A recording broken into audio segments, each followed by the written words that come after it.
My name is Mario Salas, Mario Marcel Salas. I'm a professor of political science and also teach African American studies at the University of Texas. And I was a city councilman at one time, and I'm doing a lot of historical work in my present hat, and a lot of which has been ignored or erased, and that is the black history of San Antonio and the black contributions that were made in this part of the world. So probably the best place to start is to talk about the original system that the Canary Islanders and the Spaniards actually put in place.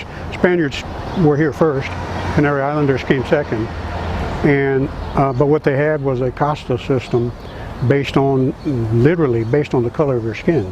So and that all had to do, going back further to the Moorish defeat at the Battle of Granada in 1492, after which people were vetted by Catholic authorities to try to determine whether a person had black blood, whatever that means, or Moorish blood or Jewish blood, in order to prevent them from becoming priests or secular officials within the crown or within the government at the time.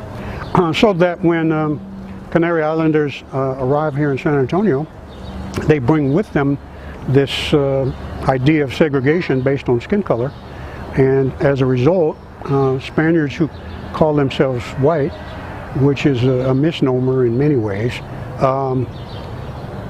told the blacks they had to go to the eastern side of the river, and that in effect is how the east side became the black community.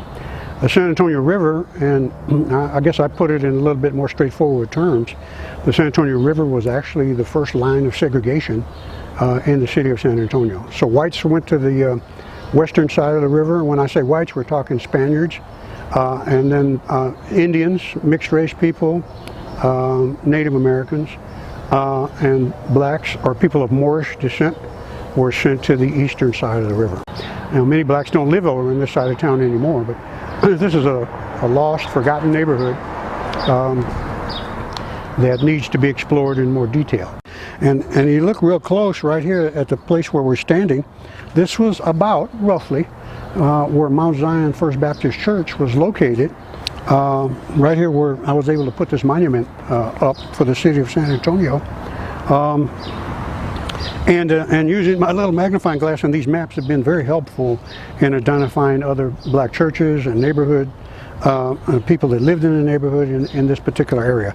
So it has a lot of history. These were former slaves who were now freed, who had come to this area to live, established their own churches. There's another church up the street, now an empty lot, but another church up the street that was an African-American black church. And even had a street in here called Mount Zion, which would have been about, actually would have been there where those buildings are, just before you get to Cesar Chavez Street. Yeah, you would find like jacales. You would find just shanty town structures in this area right after the early 1800s. And so you already had African Americans and Native Americans living in really dilapidated, homemade shanty towns. And later, as slaves became freed, and then they had certain skills. I mean, having been a slave, you develop skills on how to build homes and all that stuff. And so some of them would have brought their skills into this area, already knowing that there were blacks living in really dilapidated housing here, and then make that presence a better community than what it originally started out as. You had what you called a black pool of skills, and generally that was cooking, like barbecuing, barber shops, right? Cutting hair, and this generally was done within the black neighborhood amongst black people themselves. So black people learned to take segregation and make it work as best as they could within their own ranks. Doesn't mean segregation was a good thing, because it wasn't. Unfortunately, some people are confused about that. It was not a good thing. It was a horrible thing. But they were able to take the worst thing and make something good of it. It's like being fed pig's feet. The slave owner would take the best part of the pig and the head and the feet were thrown out to the slaves. Well, they made some delicious plates out of the guts of a pig, called them chitlins. So what poor people learned how to do in every society was take the worst of a situation and make it better.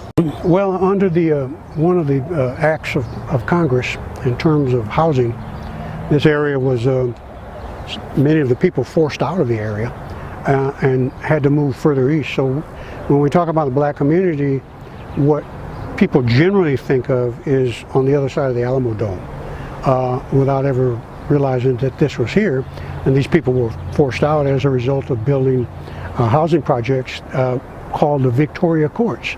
And these modern houses are now called Victoria Commons. Were called Victoria Courts because they were housing projects, a ghetto, if you will, and they were built for poor whites. So blacks were removed from the area.